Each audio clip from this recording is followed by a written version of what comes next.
सावधान। भारत वर्ष की संस्कृति में जन्म लेने वाले YouTube के माध्यम से हमें गुरु मानने वाले, हमारी बातों पर विश्वास करने वाले, अनेक बार हमारी परीक्षा करने के बाद हमारे पास आने वाले सज्जन और सन्नारियों, आज मैं बात करूंगा आपको शनि चंद्र के विष योग की। शनि और चंद्र जब साथ में आते हैं तो विष योग हो जाता है। विष योग किसे बोलोगे? यानी कि आपकी जो दिव्य पढ़ाई है वो पूरी नहीं हुई, आपको विष योग है। आपने अनेक प्रकार के इंटरव्यू दिए, आप पास नहीं हुए, आपको विष दोष है। आपके बाप दादाओं के पास बहुत सारा धन था, वो धीरे धीरे नष्ट हो गया, आपको विष योग है। आपने प्यार किया, लड़की ने आपको ब्लॉक कर दिया, आपको विष योग है। या लड़के ने आपको ब्लॉक कर दिया तो लड़की को विष योग है। आपने जीवन जीने की कोशिश की, आपकी शादी नहीं हो पाई, जिस पात्र से आप शादी करना चाहते थे उससे आपकी शादी नहीं हुई, और किसी ऐरे गैरे नत्थु खैरे के साथ शादी करके लड़की परेशान होती है, और ऐसी ही दुष्ट लड़की जीवन में आते ही पुरुष परेशान होता है। और जो आपके कर्म हैं वो बता देते हैं क्या आप सुखी होंगे या दुखी होंगे। गड़बड़दास के पूछने से हमने इलाहाबाद की सास और बहू की बात बताई। जानते हैं हम उस फैमिली को। सास यानी कि मिश्राइन, मिश्रा जी की पत्नी मिश्राइन, और मिश्रा जी रेलवे में बड़े ऑफिसर थे। मिश्रा जी, मिश्राइन का बहुत बड़ा प्रभाव था आसपास में, क्योंकि अच्छा पैसा था, इतना ज्यादा भी नहीं था, लेकिन जिसके पास पैसा ना हो और थोड़ा पैसा आ जाए ना, उनको अभिमान बहुत आ जाता है।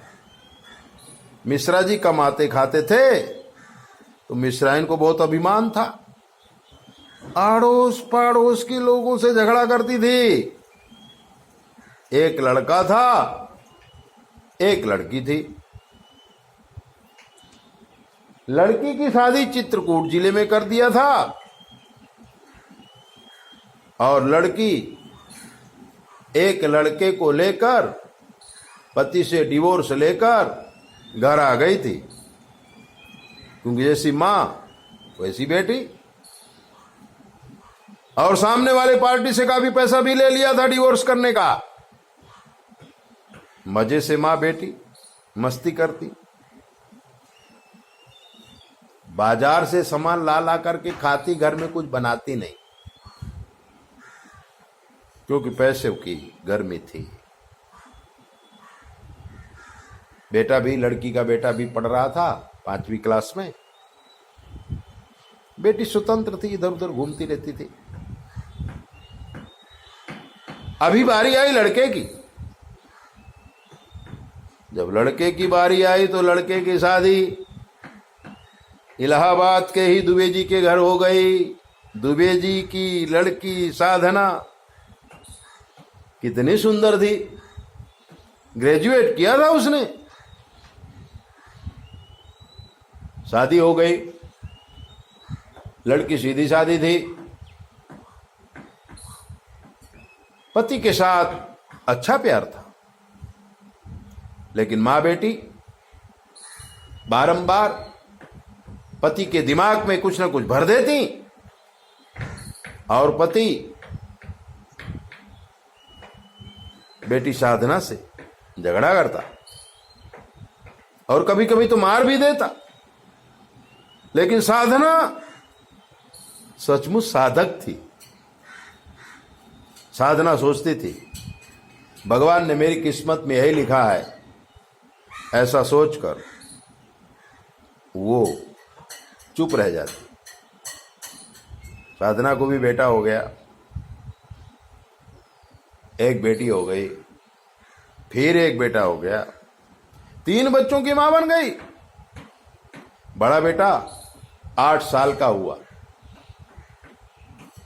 मां बेटी अपने भाई को और बेटे को चढ़ाती, लेकिन अब वो साधना से झगड़ा नहीं करता था। धीरे धीरे प्रभुत्व साधना का होने लगा था। और भारतीय संस्कृति में ऐसा होता है कि अनेक कष्ट सहने के बाद अगर बहू घर पे टिक गई तो एक दिन वो बहू उस घर की मालिक हो जाती है। साधना भी धीरे धीरे मालकिन बन गई। ससुर की कमाई हो गई बंद, बेटे की कमाई बढ़ गई। अब मां बेटी साधना के पति की संपत्ति में आवक में ही जिंदगी जी रही थी। अब साधना भी रुतबा करने लगी थी और बदला लेने की भावना से मां और बेटी को, ननंद और सास को खूब सताती थी। कभी कभी तो दोनों को घर से निकाल देती थी। साधना अंदर से बहुत अच्छी थी, लेकिन मां बेटी ने जो कृत्य किए थे उसका बदला लेने की भावना से साधना ऐसा करती थी। मित्रों, साधना ग्रेजुएट थी, पढ़ी लिखी थी। यूट्यूब के माध्यम से एक बार हमें उसने फोन किया अपने बेटे के भविष्य जानने के लिए। जब हम उसके पति के विषय में, उसके बेटे के विषय में, उसके परिवार के विषय में बताया तो बहुत भाव विभोर हो गए। बोलो गुरुजी आप सही कहते हैं, मेरी ननद और मेरी सास मुझे इतना दुख दिया है कि मैं उनका चेहरा देखती हूं उन्हें गुस्सा आ जाता है। मैंने कहा साधना तेरी भी बेटा है, अगर तुम इसी प्रकार से अपने सास को और ननद को तड़पाती रहेगी, कल को तेरी बहू आएगी तो ये परंपरा बन जाएगी, तेरी बहू तुझे परेशान करे। सास बहू को परेशान करती है तो बहू सास को परेशान करती है, फिर दूसरी बहू आती है तो सास को परेशान करती है। ये परिवार की परंपरा बन जाती है। साधना को हमने समझाया तुम्हारे साथ जो हुआ उसे भूल जाओ। आज से अपने सास को और ननद को बड़े प्यार से रखो और इतना प्यार से रखो कि उनको पछतावा हो कि इतनी सुंदर बहू, इतनी सुंदर भाभी, और हमने उसको इतना इतना दुख दिया। उनको पछतावा करने दो और उनके पछतावा से जो तुम्हें आशीर्वाद मिलेगा, तुम्हारी जो बहू आएगी ना, लड़की से ज्यादा तुम्हारी सेवा करेगी। बोले गुरुजी मन नहीं मानता है। मैंने कहा जो मन नहीं मानता है उसका कारण है शनि चंद्र का विषदोष। शंकर भगवान की पूजा कर, विष दोष का निवारण मैं कर देता हूं और तेरे घर में सुख शांति आ जाएगी। साधना बात मान गई थी और शनि चंद्र के विष दोष का निवारण हमसे करवाया था। आज ननंद घर का पूरा काम करती है जबरदस्ती, और सास भी मंदिर में जाती है, प्रसाद लाती है, बहू को खिलाती है, पोतों को खिलाती है और बार बार कहती है कि तू तो मेरी लक्ष्मी है, मैं समझ न पाई, तुझे इतना सताई, बेटा मुझे माफ कर, बेटा मुझे माफ कर। आज उनके घर में सुख शांति है। ऐसी दिव्य बातें जानने के लिए आप हमारे चैनल को सब्सक्राइबर को लाइक करो, और अगर आपके जीवन में कोई कष्ट है हमसे पूछ लो, शास्त्र के मत के अनुसार हम आपको जवाब देंगे, वो भी बिल्कुल फ्री।